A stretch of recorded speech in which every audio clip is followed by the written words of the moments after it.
میرے محترم بزرگوں اور بھائیوں، اللہ رب العزت نے اس دنیا کو محنت کی جگہ بنایا ہے۔ اس دنیا میں ہر آدمی کسی نہ کسی محنت میں لگا ہوا ہے، کوئی زمینداری میں، کوئی تجارت میں، کوئی صنعت میں، کوئی حکومت کے نقشوں میں۔ ہر آدمی کسی نہ کسی محنت میں جٹا ہوا ہے۔ میرے دوستوں اور بھائیوں، ہر محنت کا میدان جدا جدا ہے۔ زمینداری کی محنت کا میدان کھیت کھلیان زمینیں ہیں۔ تجارت کی محنت کا میدان دکانیں ہیں، منڈیاں ہیں، بازار ہیں۔ صنعت کی محنت کا میدان کارخانے ہیں۔ حکومت کی محنت کا میدان دفاتر ہیں۔ جیسے ہر محنت کا میدان جدا جدا ہے، میرے محترم بزرگوں، ایسے ہی ہر محنت کا نتیجہ بھی الگ الگ ہے۔ تاجر جب تجارت کرتا ہے تو تجارت کی محنت کا نتیجہ مال ہے، مال کی شکل میں اس کو منافع ملتا ہے۔ زمیندار کی محنت کا نتیجہ غلے ہیں، پھل ہیں، فروٹ ہیں، سبزیاں ہیں، یہ زمینداری کی محنت کا نتیجہ ہے۔ صنعت کی محنت کا نتیجہ، کارخانوں کی محنت کا نتیجہ چیزیں ہیں۔ یہاں جتنی چیزیں آپ کو نظر آ رہی ہیں، یہ پنکھے ہیں، یہ بلب ہیں، یہ سب کارخانوں میں بنتے ہیں۔ میرے دوستوں اور بھائیوں، جیسے ہر محنت کا میدان الگ ہے، اس کا نتیجہ الگ ہے۔ ایک محنت انبیاء علیہم السلام دنیا میں لے کر آئے۔ اللہ رب العزت نے نبیوں کو بھی ایک محنت دے کر بھیجا ہے۔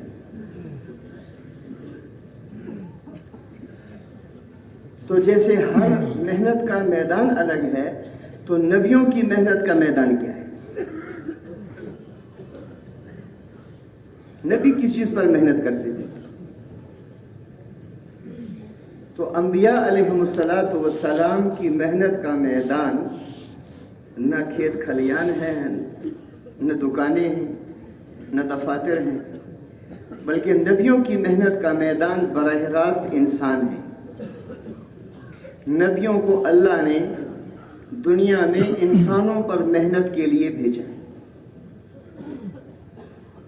اور پھر انسانوں میں بھی انسانوں کے قلوب ہیں، انسانوں کے دل ہیں۔ نبیوں کی محنت انسانوں کے دلوں پر ہوتی تھی۔ یہ نبیوں کی محنت کا میدان ہے۔ اور نتیجہ کیا ہے؟ کہ جب نبی محنت کرتے ہیں تو اس کے نتیجے میں اللہ جل شانہ انسانوں کے دلوں میں ہدایت کے نور کو اتار دیتے ہیں۔ یہ نبی کی محنت کا نتیجہ ہے۔ جب بھی نبیوں نے محنت کی تو نبیوں کی محنت کو اللہ نے ذریعہ بنا کر انسانوں کے دلوں میں ہدایت کے نور کو اتار دیا۔ اب ہدایت کیا چیز ہے بھائی؟ تو بڑوں سے سنا، آپ نے بھی سنا ہوگا کہ حضرت فرماتے تھے کہ ہدایت جو ہے یہ ایک روشنی ہے، یہ ایک نور ہے۔ جس طرح سورج کی روشنی میں اور بلب کی روشنی میں، چاند کی روشنی میں چیزوں کی پہچان ہوتی ہے، روشنی ہوتی ہے نا، تو چیزوں کی پہچان ہوتی ہے۔ یہ رسی ہے یا سانپ ہے، یہ سونے کی اینٹ پڑی ہے یا مٹی کی اینٹ پڑی ہے، یہ کاغذ ہے یا نوٹ ہے، دشمن آ رہا ہے یا دوست آ رہا ہے۔ کیونکہ ایسا ہے کہ اندھیرے میں آدمی ہے نا جی، رسی سے سانپ سمجھ کے ڈر جاتا ہے اور سانپ کو رسی سمجھ کے اٹھا لیتا ہے۔ اندھیرا ہے، پہچان نہیں ہے۔ نظر نہیں آ رہا، ظلمت ہے۔ تو میرے دوستوں اور بھائیوں، اسی طرح جب دلوں میں ظلمت ہوتی ہے، دلوں میں اندھیرا ہوتا ہے، گمراہی کا اندھیرا، تو پھر انسان اپنے خالق اور مالک کو بھی نہیں پہچانتا۔ مجھے پیدا کرنے والا کون ہے؟ میرا خالق کون ہے؟ مجھے رزق دینے والا کون ہے؟ پھر آدمی اپنے خالق اور مالک کو نہیں پہچانتا، کیونکہ دل میں اندھیرا ہے۔ اور جب دل میں ہدایت کا نور آ جاتا ہے، روشنی آ جاتی ہے، ظلمت چھٹ جاتی ہے، تو پھر میرے دوستوں اور بھائیوں، انسان پھر اس دل کی آنکھوں سے دیکھتا ہے،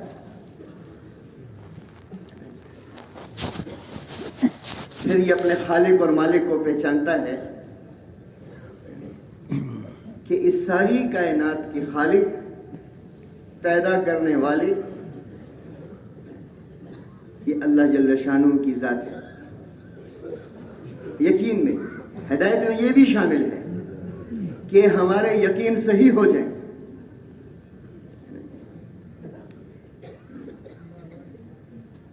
کہ جہاں سے ہوتا ہوا دکھائی دے رہا ہے، جہاں سے نظر آ رہا ہے، یہاں سے نہیں ہو رہا۔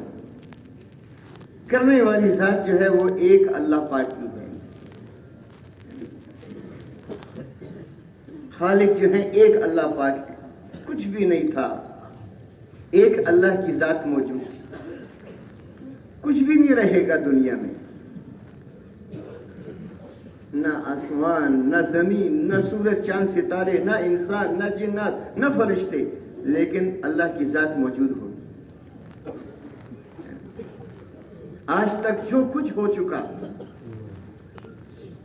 وہ اللہ کے ارادے سے ہوا، اللہ کے چاہنے سے ہوا، اللہ کے کرنے سے ہوا۔ اور اب جو کچھ ہو رہا ہے، چاہے وہ ہمیں دکھائی دے رہا ہے یا نہیں دکھائی دے رہا، جو کچھ ہو رہا ہے دنیا میں، یہ سب کس کے چاہنے سے ہو رہا ہے؟ یہ ایک اللہ کے چاہنے سے ہو رہا ہے۔ اور آئندہ جو کچھ بھی ہوگا وہ بھی سب کا سب کس کے چاہنے سے ہوگا؟ اللہ کے چاہنے سے ہوگا۔ ساری دنیا کے بادشاہوں کا چاہنا یہ صرف چاہنا ہے، اور اللہ جل شانہ کا چاہنا کیا ہے؟ ہو جانا ہے۔ اللہ کا چاہنا ہو جانا۔ ساری دنیا کے بادشاہ، ساری دنیا کے مال والے، ساری دنیا کے اسلحے والے، ساری دنیا کے ایٹم والے، جو چاہیں گے وہ نہیں ہوگا۔ یہ میرے دوستو ہماری بار بار، چونکہ ہم بولتے اس کو غلط بولتے ہیں، تو ہم کہتے ہیں فلاں ملک یہ کر دے گا، فلاں حکومت یہ کر دے گی، ان کے پاس یہ طاقت ہے، ہمارے پاس نہیں ہے۔ ایسا ہے کہ نہیں؟ حالانکہ میرے دوستوں اور بھائیوں، کسی کے چاہنے سے نہ کبھی کچھ ہوا ہے، نہ ہو رہا ہے، نہ کبھی ہوگا۔ ہوگا کس کے چاہنے سے؟ اللہ کے چاہنے سے ہوگا۔ اور اللہ پاک نے میرے دوستوں اور بھائیوں قرآن کو ان واقعات سے بھر دیا ہے۔ یہ سارے ایمان کے اسباق قرآن میں ہیں، کہ ساری فرعون کی طاقت اور اس کی فوجیں اور اس کی حکومت اور وزیر اور مشیر مل کر سب نے کیا سوچا کہ موسیٰ علیہ السلام پیدا نہ ہو۔ کیوں جی؟ یہ ان کی صرف چاہت تھی، وہ صرف چاہ سکتے ہیں، کر کچھ نہیں سکتے، کیونکہ کرنے والی ذات ایک اللہ پاک کی ہے۔ انہوں نے صرف چاہ لیا کہ موسیٰ علیہ السلام پیدا نہ ہو، اور اللہ نے چاہ لیا کہ موسیٰ علیہ السلام پیدا بھی ہوں گے اور موسیٰ علیہ السلام کی حفاظت بھی کی جائے گی، اور موسیٰ علیہ السلام کو فرعون کے گھر میں پالا بھی جائے گا، اس کے گھر میں پہنچایا بھی جائے گا۔ اللہ پاک دکھاتے ہیں کہ دیکھو کرنے والا میں ہوں، وہ نہیں ہوگا جو حکومت والے چاہیں گے، حکومتوں والے چاہیں گے،